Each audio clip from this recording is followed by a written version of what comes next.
शेतकऱ्यांच्या कर्जमाफीसाठी बच्चू कडू पुन्हा आक्रमक झालेत। बच्चू कडूंच्या 7/12 कोरा यात्रेला आजपासून सुरुवात झाली आहे। स्वतंत्र भारताचे पहिले कृषीमंत्री डॉक्टर पंजाबराव देशमुख यांच्या जन्मभूमी असलेल्या पापळ गावापासून यात्रेला सुरुवात होणार आहे। 7 दिवसांची ही यात्रा असणार आहे।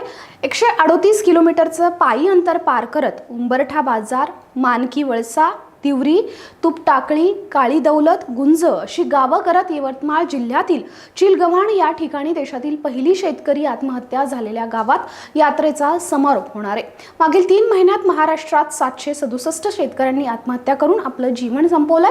देशात सर्वाधिक आत्महत्या महाराष्ट्रात होत आहेत। तसेच राज्यात यवतमाळ जिल्ह्यात सर्वात जास्त शेतकरी आत्महत्यांची नोंद झाली आहे।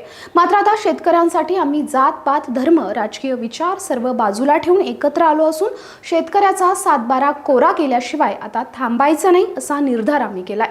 सर्व जाती धर्मातील लोकांनी एकत्र व्हा, मत कोणालाही द्या, पण कर्जमाफीसाठी एक व्हा असं आवाहन बच्चू कडूंनी केलंय।